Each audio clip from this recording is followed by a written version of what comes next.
आज इस वीडियो में हम समझेंगे accounting of goods and services tax को, और यह मेरी अकाउंटिंग सीरीज़ की अगली सीरीज़ होगी। और इसमें हम समझेंगे कि जीएसटी किस प्रकार से लेवी किया जाता है और इसकी अकाउंटिंग कैसे होती है। जीएसटी दो तरीके से लेवी किया जाता है, एक तो आईजीएसटी यानी इंटर स्टेट सप्लाई और एक intra state supply. Inter state supply अगर होती है तो उसमें आईजीएसटी लगाया जाता है, और अगर इंट्रा स्टेट सप्लाई है यानी विद इन स्टेट है तो वहाँ पर सीजीएसटी और एसजीएसटी लागू होता है। एसजीएसटी में और सीजीएसटी में अगर कोई रेट 18% का है तो दोनों में इक्वल 9% हो जाता है। अगर 12% का तो इक्वल 6 हो जाता है। और आईजीएसटी में वो सिंगल रेट 18% का होता है।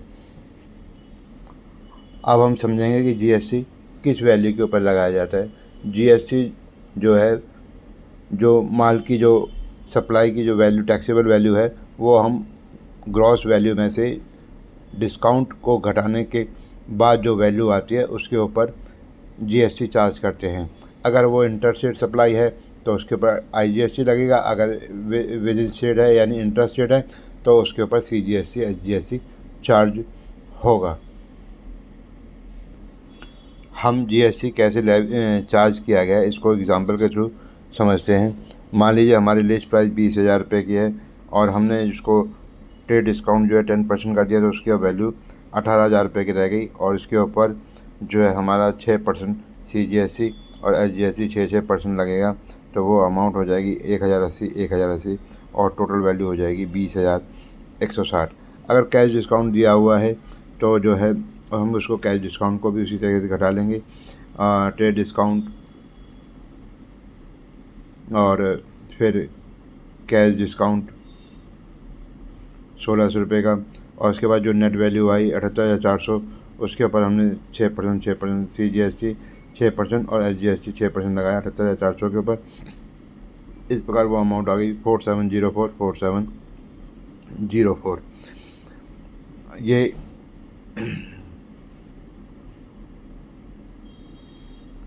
ये हो गए। अब हम एक जीएसटी में एक टर्म यूज़ करते हैं, इनपुट जीएसटी और आउटपुट जीएसटी। जो हम परचेज़ के ऊपर हम अपनी परचेज़ के ऊपर जो जीएसटी पे करते हैं उसको हम इनपुट जीएसटी बोलते हैं, और जो हमारा आउटवर्ड सप्लाई होती है, जो हमारी सप्लाई होती है, जिसको हम सेल बोलते हैं, उसको अगर हम सेल करते हैं और उसके ऊपर जो हम जीएसटी चार्ज करते हैं उसको हम आउटपुट जीएसटी बोलते हैं। जीएसटी एक वैल्यू एडिड टैक्स है, यानी कि जो जैसे हमने 10,000 रुपये का माल परचेज़ किया और उसके ऊपर हमने 18% जीएसटी पे किया, तो ये हो गया 10,000 के ऊपर 1,800 रुपये का जीएसटी हो गया। और वही माल हमने 12,000 में बेच दिया तो टोटल जीएसटी जो होगा हमारा, वो 12,000 के ऊपर 18% की वो अमाउंट आती है उसकी 2,160। तो अब आप देखेंगे कि 2,160 माइनस 1,800 360, यानी हमारा जो इनपुट होगा वो आउटपुट लायबिलिटी से एडजस्ट हो जाता है, तो हमारे नेट टैक्स पे कितना हुआ हमें 360 रुपये का। तो हमने अब आप यहाँ पर ये एक चीज़ नोट करेंगे कि हमने जो टैक्स पे किया है वो प्रॉफिट के ऊपर टैक्स पे किया है, यानी 2,000 का जो हमारा ग्रॉस प्रॉफिट हुआ है, टोटल प्रॉफिट, उसी के ऊपर हमने जीएसटी पे किया। यानी 2,000 का प्रॉफिट है तो इसके ऊपर नेट लायबिलिटी हमारी 360 आई, तो वो 360 हमारा प्रॉफिट के ऊपर हमें टैक्स देना पड़ा। तो ये इसी प्रकार से इसीलिए हम इसको वैल्यू एडिड टैक्स कहते हैं। जीएसटी के अंदर जब हम माल परचेज करते हैं तो हमें उसका इनपुट मिलता है जो हम जीएसटी पे करते हैं। यदि वही माल हम वापस कर देते हैं तो हमें उसको उस परचेज की, जब हम उसको माल को रिटर्न करते हैं तो उसकी एंट्री हम करते हैं, क्रेडिटर अकाउंट को डेबिट कर लेते हैं और purchase return to SGST CGST और या फिर हम आईजीएसटी को क्रेडिट करते हैं। तो इस प्रकार से जब हम माल वापस करते हैं तो जो हमारा जितने का माल वापस किया है तो उसका इनपुट हमें वो लेस हो जाता है उसमें से। और इसी प्रकार कोई हमने पर्सनल यूज़ के लिए हमने मटेरियल अपने प्रोडक्ट को लिया दुकान अपनी फर्म से, अपनी शॉप से या जहाँ अपने बिज़नेस से हमने जो स्टॉक को निकाला, तो उसके ऊपर भी हमें जो GST होता है वो रिवर्स करना पड़ता है। यदि गुड्स लॉस्ट और डिस्ट्रॉयड और स्टोलन होते हैं, तब भी हमें अपना जो इनपुट है, जितने का माल जल गया है, जितनी वैल्यू का माल जल गया है, उस वैल्यू के ऊपर जो GST अमाउंट आती है वो हमें रिवर्स करनी पड़ती है। रिवर्स का मतलब उसको राइट ऑफ करना पड़ता है। ऐसे ही माल हमने गुड्स सैंपल के तौर पे बांटे, तो उसके ऊपर भी जितना इनपुट हमने क्लेम किया वो हमें रिवर्स करना पड़ता है। ऐसे ही हमने कुछ गुड्स डिस्ट्रीब्यूटेड किए, स्टाफ को गुड्स डिस्ट्रीब्यूट किए, और कुछ हमने माल डोनेशन में दिया। कुछ माल जो है अब जो है एक्सपायर्ड हो गया, मान लीजिए वो बिकने लायक नहीं है, या जैसे दवाइयाँ होगी, जो दवाइयाँ हो गई या कुछ और हैं ऐसे प्रोडक्ट जो अब सेलेबल नहीं है, तो अगर वो माल नहीं बिक रहा है तो हम उसका जो इनपुट होगा वो हम रिवर्स करेंगे उसको भी। तो इस प्रकार से ये हम इसको करेंगे। और इसमें हम रिवर्स चार्ज के तौर पे भी GST पे करते हैं। इसमें जो है डायरेक्ट सेलर नहीं पे करता, इसमें जो रेसिपिएंट ऑफ द सर्विस जो है वो उसको पे करता है। तो जैसे GTA good transport agency, fees to lawyer, fees payment of fees outside India, payment for use of copyright. इस प्रकार से हमें RCM के तौर पर जो हम रिसिपिएंट जो होता है, सर्विस का रिसिपिएंट जो होता है वो GST जमा कराता है। इसी प्रकार इसमें कुछ GST के अंदर सेक्शन 17 सबसेक्शन 5 में कुछ डिसअलाउंस किए गए हैं कि हमें किसके ऊपर GST मिलेगा, किसके ऊपर नहीं मिलेगा। जैसे व्हीकल है, परचेज व्हीकल हम करते हैं तो उसके ऊपर GST नहीं मिलेगा। जो हमारा पर्सनल यूज़ के जो व्हीकल हैं उसके ऊपर जो है वो नहीं मिलेगा। और दूसरा, हम कोई गिफ्ट करते हैं स्टाफ को, कोई डोनेशन देते हैं, कोई सैंपल देते हैं, कोई ड्राइंग देते हैं, और कोई रिपेयर मेंटेनेंस है हमारी गाड़ी की, व्हीकल की, पर्सनल व्हीकल की, जो उसके ऊपर हमें जो GST अलाउड नहीं होगा। यहाँ पर हमें जो है डिटेल में हमें इतना नहीं समझना है, क्योंकि ये GST एक्ट बहुत बड़ा है। यहाँ पर हमें केवल उसकी थोड़ी सी हिस्से को समझते हुए अकाउंटिंग को समझना है हमें यहाँ पर। और हम अब थोड़ा सा और लेते हैं कि भाई जैसे हम रिपेयर टू बिल्डिंग है, उसका भी हमें GST इनपुट नहीं मिलेगा, और मिलेगा भी तो किस प्रकार से मिलेगा, उसकी भी एक अलग जो है प्रोसीजर है और लॉ है उसका भी क्लेम करने का। लेकिन हम यहाँ पर अभी इतना डिटेल में नहीं जाएंगे, केवल और केवल उसकी अकाउंटिंग को समझेंगे। थोड़ा सा ब्रीफ करते हुए इसको मैं GST की अकाउंटिंग को समझाने की कोशिश करता हूँ। जब हम परचेज़ करते हैं गुड्स को, तो उसकी हम एंट्री करते हैं purchase account to seller account. तो यहाँ पर जब हम इसके ऊपर जो GST चार्ज होगा उसकी एंट्री हम इस प्रकार से करेंगे: purchase account debit, input CGST, input SGST to creditor account. और या अगर हमने इंटर स्टेट परचेज़ किया है, यानी दूसरे स्टेट से माल मंगाया है, तो purchase account debit, IGST account debit to creditor account. और इसी प्रकार जब हम सेल करेंगे तो debtor account debit to sale account to CGST to SGST। और यदि हमने इंटर स्टेट सप्लाई करी है तो हम करेंगे debtor account debit to sale account और to IGST account.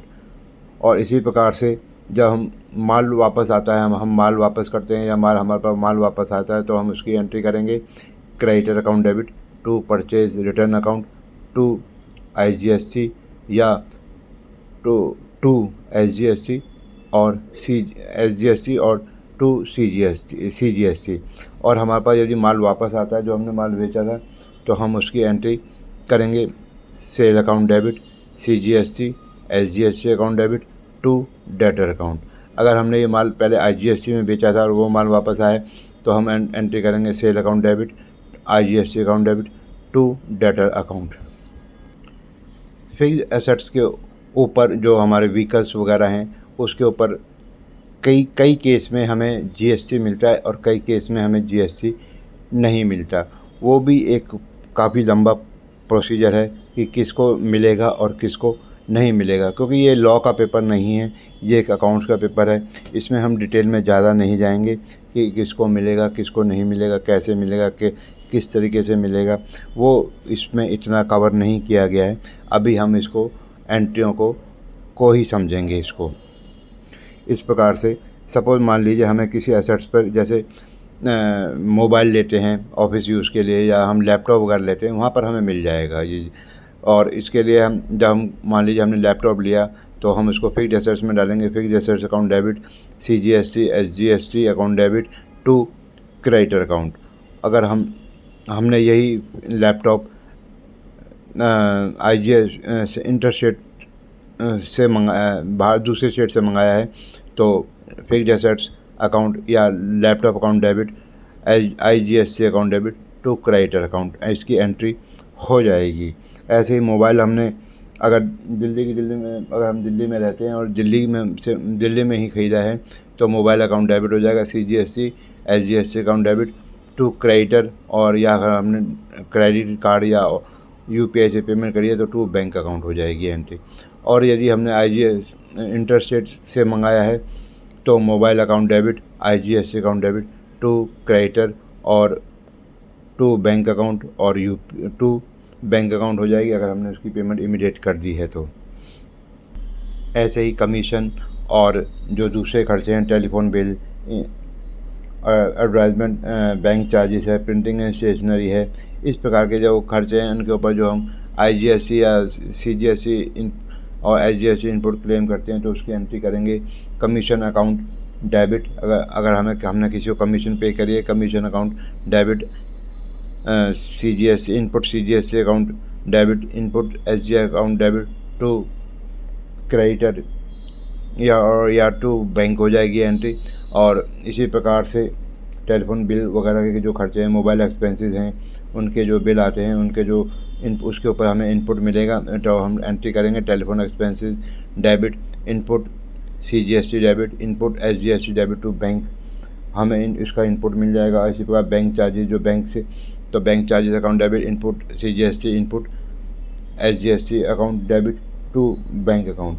Printing and stationery के कुछ खर्चे हैं मान लीजिए, तो printing and stationery account debit CGST debit SGST debit to bank account. इस प्रकार से हमें ये जो एक्सपेंसेस करने पर हमें GST का बेनिफिट मिल जाएगा। इसी प्रकार हम फ्रेट एंड कार्टेज है। फ्रेट एंड कार्टेज में अगर हम 12% देते हैं,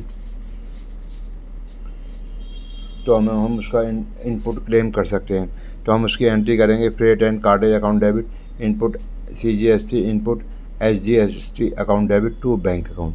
अगर इंटरेस्ट रेट हम यूज़ कर रहे हैं उसको, फ्रेट एंड कार्टेज को, तो जो सर्विस हमें मिल रही है वो इंटरेस्ट रेट से मिल रही है, तो उसका हम जो एंट्री करेंगे, freight account debit freight and cartage account debit input IGST account debit to bank account debit to bank account होगी। और इस प्रकार से हम इनपुट क्लेम कर लेंगे उसका। अब हमने देखा, अब हम इसको समझेंगे कि हमने गुड्स डिस्ट्रीब्यूट कर दिए as a sample, as a sales promotion, और या गुड्स हमारे लॉस्ट हो गए बाय फायर और थेफ्ट, और जो है हमने जो है goods use by proprietor for his personal use. इस प्रकार जो है उसकी जो GST का क्या इफ़ेक्ट होगा। अगर हमने गुड्स डिस्ट्रीब्यूट किए हैं एज ए सैम्पल, तो हम यहाँ पर जो है हमें उसका बेनिफिट नहीं मिल पाएगा, तो हम एडवर्टाइजमेंट अकाउंट डेबिट को डेबिट करेंगे टू जो हमने मटेरियल यूज़ किया है टू परचेज अकाउंट, और टू उसके ऊपर जो जितना भी मटेरियल था उसकी वैल्यू निकालेंगे, परचेज वैल्यू क्या थी उसकी, और उसके ऊपर जो भी इनपुट था वो भी रिवर्स कर देंगे। To advertisement account debit to purchase account to CGST to SGST input CGST input SGST। अगर वो इंटरस्टेट से माल मंगाया था, तो एडवर्टाइजमेंट और expense sales promotion expenses account debit to purchase account to IGST account. इसी प्रकार से यदि गुड्स लॉस हो गए हैं फायर से, तो हम क्या करेंगे, उसकी एंट्री होगी loss of goods by fire और theft account debit to purchase account to input CGST input SGST account हो जाएगा। यानी कि जो हमारा जो परचेज है वो उसको कम करेंगे, और उसके साथ साथ हम जो हमने उसका जो उसके ऊपर वैल्यू के ऊपर जो हमारा GST बनता है, चाहे वो CGST SGST हो या IGST हो तो उसको हम रिवर्स करेंगे। इसी प्रकार हमने कुछ माल गुड्स जो है चैरिटी या डोनेशन में दिया है तो हम जो है उसको उसको रिवर्स कर देंगे। उसी प्रकार उसकी एंट्री करेंगे हम। डोनेशन और चैरिटी अकाउंट को डेबिट करेंगे, टू परचेज अकाउंट करेंगे, to CGST, to input CGST, to input SGST। या हम उसकी अगर हमारा माल वो IGST से यानी इंटरस्टेट सप्लाई से हमने मंगाया था तो हम उसकी एंट्री करेंगे डोनेशन और charity account debit, to purchase account, to input IGST account. तो इस प्रकार से एंट्री होगी। और हमने goods taken by proprietor for personal use, इसके लिए हम एंट्री करेंगे drawing account debit, to purchase account, to input CGST, to input SGST। और यदि हमने ये माल इंटरस्टेट से मंगाया था, इंटरस्टेट सप्लाई थी इस माल की, तो हम एंट्री करेंगे drawing account debit, to purchase account, to input IGST account. अब हम मान लीजिए हमने रेंट आ रहा है तो रेंट के ऊपर भी जो है GST लगता है। किस प्रकार से ये लगता है ये हम यहाँ पर अभी चर्चा नहीं करेंगे। केवल ये इस बात पे चर्चा करेंगे कि हम रेंट के ऊपर जो हम GST चार्ज करते हैं तो वो उसकी एंट्री किस प्रकार से होगी। तो उसकी एंट्री होगी पार्टी अकाउंट डेबिट हो जाएगा, जो हमारा टेनेंट है उसका अकाउंट डेबिट कर देंगे, to rent account, to CGST, to SGST। यदि वो प्रॉपर्टी दिल्ली से बाहर है, जहाँ पर हम रह रहे हैं उससे बाहर है, दूसरे स्टेट में है, तो जो हमारा टेनेंट है उसका नाम डेबिट कर लेंगे, tenant account debit, to rent account, to IGST account कर लेंगे। और इसी प्रकार से यदि हम कमीशन चार्ज कर रहे हैं, हमें कमीशन की इनकम हो रही है, तो हम डेटर अकाउंट डेबिट कर लेंगे, to commission account, to CGST, to SGST। यदि हमें IGST की हमें कमीशन मिलती है तो हम क्या करेंगे, debtor account debit, to commission account, to CGST, to SGST। To नहीं, यहाँ पर अगर इंटरस्टेट है तो यहाँ IGST आएगा। हम एंट्री होगी debtor account debit, to commission account, to IGST account. अब जिसके ऊपर हमें GST अलाउड नहीं है उसको हम क्लेम करना, तो हम उसको उन खर्चों को टोटल करके दिखाएंगे। सपोज़ मान लीजिए हमारा खर्चा 2000 रुपये का है, हमने 18% उसके ऊपर GST पे किया 360 रुपये, तो वो टोटल अमाउंट हो जाएगी 2360 रुपये। तो हम 2360 रुपये उसको खर्चों में दिखाएंगे। जैसे हमारा फूड एंड बेवरेजेस के ऊपर जो खर्चा है रेस्टोरेंट बिल वगैरह के ऊपर, उसके ऊपर GST नहीं मिलता, तो हम उसकी एंट्री करेंगे बिजनेस प्रमोशन या sales promotion expenses account debit, to bank. यहाँ पर एंट्री 2360 से एंट्री हो जाएगी और यहाँ पर हमें इनपुट नहीं मिलेगा। अगर इनपुट नहीं मिलता है तो हम उसको खर्चे को टोटल उस वैल्यू को उसकी जो उसमें GST चार्ज किया हुआ है उसको जोड़कर टोटल खर्चा बुक्स ऑफ अकाउंट में शो करेंगे। इसी प्रकार से अब हम बात करते हैं कि जो RCM में हम कैसे टैक्स पे करेंगे और वो किस तरीके से GST हम पे करेंगे। उसमें हम RCM में जो हम पे करेंगे एंड हमने प्रोफेशनल फ़ीस दी लॉयर को, तो हम उसको क्या करेंगे, professional fees account debit to bank कर देंगे और उसके ऊपर जो GST बनता होगा हम उसको इस प्रकार से एंट्री अपनी तरफ से वो GST जमा कराएंगे। CGST account debit, SGST account debit to bank. अगर वो इंटरस्टेट सर्विस हमें मिली हुई है तो हम उसका IGST अकाउंट डेबिट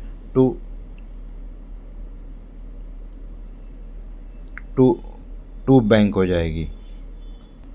अब हम कुछ एग्जांपल लेकर हम GST की एंट्रीज़ को समझते हैं। हमने परचेज़ किया तो purchase account debit, input CGST, input SGST, to cash और टू बैंक अकाउंट एंट्री हो जाएगी।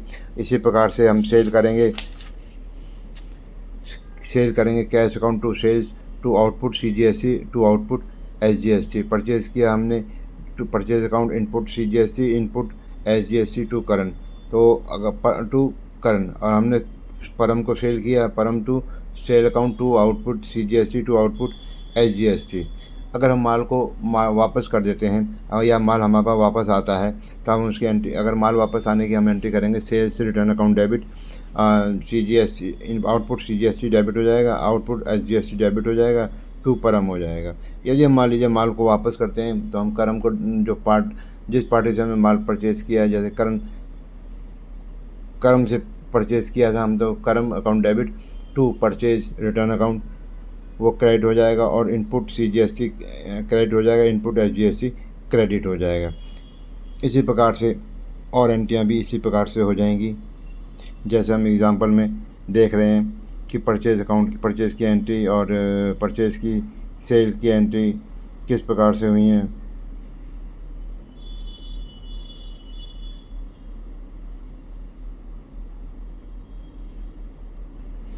अगर हम सेल के ऊपर या परचेज़ के ऊपर हमें डिस्काउंट मिलता है या हम देते हैं, तो हम टैक्सेबल वैल्यू में से उस डिस्काउंट को घटाने के बाद जो वैल्यू आएगी उसके ऊपर GST चार्ज करेंगे।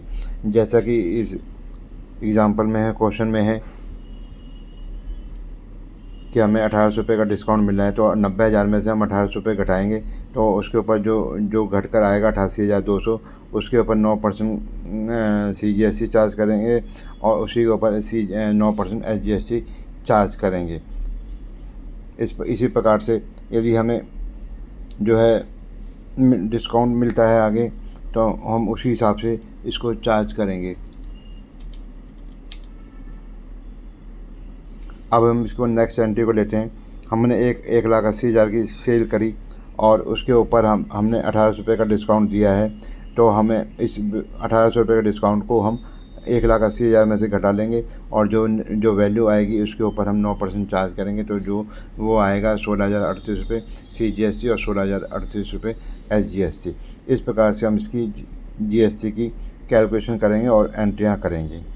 इसकी एंट्री होगी bank account debit, discount allowed debit to sales, to output CGST, to output SGST। यदि कुछ पेमेंट हमें नहीं मिली है मान लीजिए, तो हम उसकी एंट्री इस प्रकार से करेंगे।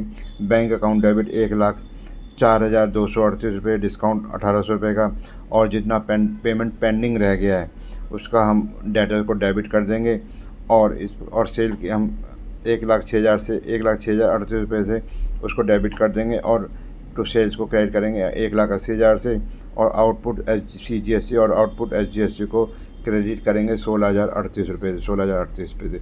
इस प्रकार से ये हमारी GST की एंट्रियाँ होंगी। अब हम समझेंगे कि जो गुड्स हमने सैंपल के तौर पे बांटे थे उनकी कैसे एंट्रियाँ करेंगे।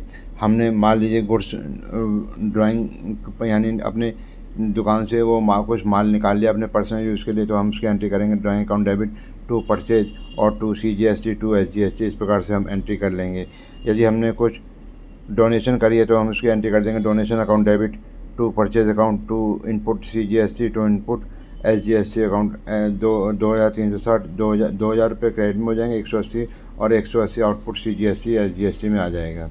इसी प्रकार से हम एडवर्टाइजमेंट वगैरह में जो है हमारा एडवर्टाइजमेंट को डेबिट करेंगे to purchase, to input CGST, to input SGST हो जाएगा। Loss of goods by fire, उसकी entry to loss of goods by fire to purchase account, to input CGST, to input SGST हो जाएगा। Stationery account है, उसकी entry है तो stationery account debit to input CGST, input SGST, to cash account entry हो जाएगी। अगर हमने कमीशन पेड किया है तो हमने इसका मतलब यह है कि हमने सर्विसेज ली हैं, तो अब जब हम कमीशन पे करेंगे तो हम उसके ऊपर हमें GST पे करना पड़ेगा। Commission account debit, input CGST debit और input SGST debit to party account या बैंक अकाउंट, और इसी प्रकार से ये हो जाएगा। अगर हमें कमीशन मिलता है तो bank account debit to commission account, to output CGST, to output SGST account. अब हम कुछ एंट्रियाँ IGST की लेते हैं किस प्रकार से, तो वो भी वैसे ही होंगी, बस फ़र्क ये है कि उसमें CGST नहीं आएगा, SGST नहीं आएगा। तो उसी में purchase account debit IGST to creditor account आ जाएगा, purchase account debit to IGST account debit to bank account आ जाएगा, जो अगर बैंक से पेमेंट कर दी है तो। इसी प्रकार से कोई डिस्काउंट वगैरह हैं जो हमने पहले समझी थी एंट्रियाँ। अगर हम डिस्काउंट दे रहे हैं तो यहाँ पर हम 90,000 का माल था, उसमें 1,800 रुपये का डिस्काउंट दिया, कैश डिस्काउंट दिया, तो यहाँ पर माल 88,200 वैल्यू हो गई। इसके ऊपर हम 18% निकाल लेंगे तो 15,876 रुपये एक वैल्यू आ जाएगी। तो हम इसकी एंट्री कर देंगे bank account debit, discount allowed जो है 1800 रुपये, और टू सेल्स अकाउंट 90,000, और टू आउटपुट्स IGST 16,800, 15,876। इस प्रकार से यह एंट्री हो जाएगी और इसी प्रकार से और भी एंट्रियाँ हो जाएंगी। जितना अगर मान लीजिए कुछ बैंक से पेमेंट आ गई है और कुछ बैंक से कुछ नहीं आई है, तो हम इस एंट्री में जैसे हम देख रहे हैं हमारे को डेबिट कर दिया 1,06,036 से, और बैंक को हमने डेबिट कर लिया 1,04,238 से, और हमने डिस्काउंट अलाउड हो गया हमारा 1,800 रुपये का, और हमने जो है सेल 1,800 1,80,000 की सेल थी हमारी, और हमारा जो आउटपुट IGST आ गया 32,76 रुपये। तो इस प्रकार से हम IGST की वैल्यू यहाँ लिखेंगे और इस कैलकुलेशन करेंगे। अब हम इनपुट और आउटपुट की सेट ऑफ्स को समझेंगे। पहले क्या था, अभी फरवरी से जो अमेंडमेंट आ गई है एडजस्टमेंट की, सेट ऑफ की। पहले क्या था कि पहले IGST जो होगा, IGST आउटपुट जो होगा IGST इनपुट से एडजस्ट होगा। अगर वो पूरा एडजस्ट नहीं हो पाता है, जो बच जाता है वो फिर CGST से एडजस्ट होगा। अगर वो पूरा एडजस्ट उससे हो जाता है तो ठीक है, अगर नहीं होता है तो फिर वो SGST से एडजस्ट होगा। तो अगर ऐसा होता है कि मान लीजिए IGST की लायबिलिटी इतनी है कि उसने CGST को पूरा ख़त्म कर दिया, तो क्या होगा कि हमें CGST जो हमारे आउटपुट की लायबिलिटी है उसको जमा करना पड़ जाएगा, और वो SGST से एडजस्ट नहीं होगा। अगर SGST का इनपुट बैलेंस ज़्यादा है और आउटपुट बैलेंस कम है तो ये SGST कैरी फॉरवर्ड हो जाएगा। तो इसमें इस बार अब जो चेंज आ गया है उसमें ये हो गया है कि IGST को पहले हम IGST से एडजस्ट कर लेंगे, और अगर हमें कम करना चाहते हैं CGST से, और कुछ हिस्सा हम CGST से करना चाहते हैं, कुछ हिस्सा SGST से एडजस्ट करना चाहते हैं, तो वो अब एडजस्ट हो सकता है। पहले ये फैसिलिटी नहीं थी, इसलिए जो भी होगा उसको हम अपनी जो लायबिलिटी आ रही है उस हिसाब से एडजस्ट हो जाएगा। मैंने इसकी वीडियो एक set of adjustment of input GST और आउटपुट GST की अपने इस चैनल पर डाल रखी है। जो बच्चे हैं वो उस वीडियो को देख सकते हैं। उसमें मैंने पूरा एक्सप्लेन किया हुआ है कैसे उसकी लायबिलिटी को एडजस्ट होगी वो इस प्रकार। इसलिए मैं इसको यहाँ पर अब दोबारा उसको मैं दोबारा नहीं दे रहा हूँ, वो उसको देख सकते हैं, उससे पता लग जाएगा कि इनपुट GST और आउटपुट GST कैसे एडजस्ट होगा। फिर भी मैं अब दोबारा एक्सप्लेन कर देता हूँ कि पहले क्या था कि इनपुट जो होता था IGST का, इनपुट से हम आउटपुट IGST एडजस्ट करते थे। आउटपुट IGST में कुछ बैलेंस रह गया है तो वो CGST से एडजस्ट होते थे। अगर CGST से पूरा एडजस्ट हो गया तो ठीक है, अगर नहीं होता तो फिर हम SGST से एडजस्ट करते थे। तो उसमें क्या होता था कि हमारी CGST की लायबिलिटी एडजस्ट होने से रह जाती थी, क्योंकि सबसे पहले वो आउटपुट IGST को एडजस्ट करेगा, ना कि CGST आउटपुट को एडजस्ट करेगा। तो इसलिए आउटपुट CGST जो होता था वो बैलेंस रहता था, वो हमें जमा करना पड़ जाता था। तो लेकिन अब क्या हो गया है कि अब हमें ये छूट मिल गई है कि हम कुछ हिस्सा आउटपुट CGST को कुछ हिस्सा CGST से एडजस्ट कर सकते हैं और कुछ हिस्सा हम SGST से एडजस्ट करते हैं। तो इससे क्या होगा कि CGST की भी लायबिलिटी सेट ऑफ हो जाएगी और SGST की लायबिलिटी भी सेट ऑफ हो जाएगी और IGST की भी लायबिलिटी सेट ऑफ हो जाएगी। इस प्रकार से ये है।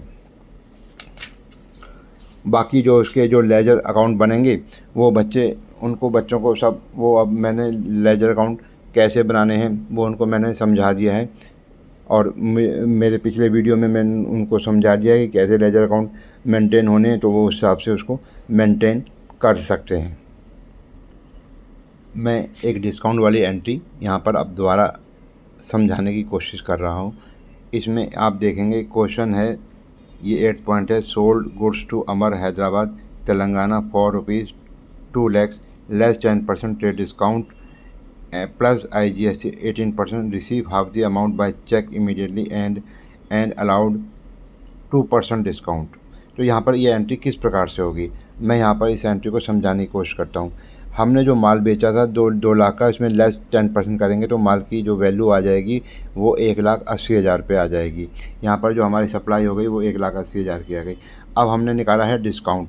डिस्काउंट कैसे निकला? उसने हाफ दी पेमेंट जो है ना इमीडिएट पेमेंट कर दी, यानी 1,80,000 का 90,000 उसने दे दिया। तो 90,000 के ऊपर 2% कितना हो गया? 1,800 रुपये। 1,800 रुपये का वो हमने डिस्काउंट दे दिया। अब वो डिस्काउंट दे दिया तो उसने हमें पेमेंट जो करी, हाफ पेमेंट करी, और उसके ऊपर जो GST था वो भी उसने हमें पे कर दिया। तो अब हम यहाँ पर एंट्री करेंगे जो जो IGST की कैलकुलेशन होगी 1,80,000 माइनस 1,800 जो हमने डिस्काउंट अलाउड किया है, तो वो आ गया 1,80,000 माइनस 1,800 जो आता है वो आता है 1,78,200। इसके ऊपर हम 18% निकालेंगे, इसको वो अमाउंट आएगी 32,076 रुपये। ये हमारा IGST की वैल्यू आ गई। अब यहाँ पर हम जो देखेंगे हमारे के अकाउंट में एंट्री और बैंक अकाउंट में एंट्री क्या था, हमें टोटल पेमेंट आनी थी 1,80,000 की तो ये आनी थी, और उसके बाद GST जो आना था हमारा 32,076 रुपये का। तो यानी कि 2,12,076 रुपये की हमें पेमेंट आनी थी। तो हमें पेमेंट कितनी आई? 2,12,076 को हम डिवाइड, हाफ पेमेंट आ गई तो हम इसको डिवाइडेड बाय 2 कर लेंगे तो वो आएगी 106,038। 106,038 आ गई। तो उसमें से हम 1,800 रुपये घटा देंगे जो हमने डिस्काउंट दिया है उसको, कैश डिस्काउंट, तो वो अमाउंट आती है 1,04,038 रुपये। तो हम अमर के अकाउंट में डेबिट कर लेंगे हाफ पेमेंट जो हमें 2,12,076 रुपये मिलने थे, 1,06,038 रुपये, और बैंक में आ जाएंगे, हमारे पास आए पैसे 1,04,238 रुपये, और डिस्काउंट अलाउड 1,800 रुपये, और to sale account 1,80,000, to output IGST 32,076 रुपये। इस प्रकार ये एंट्री हमारी पूरी हो जाएगी।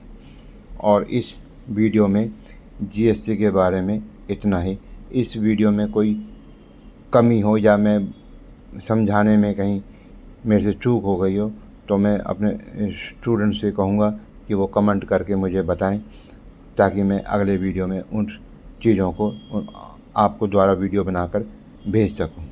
इस वीडियो में इतना ही।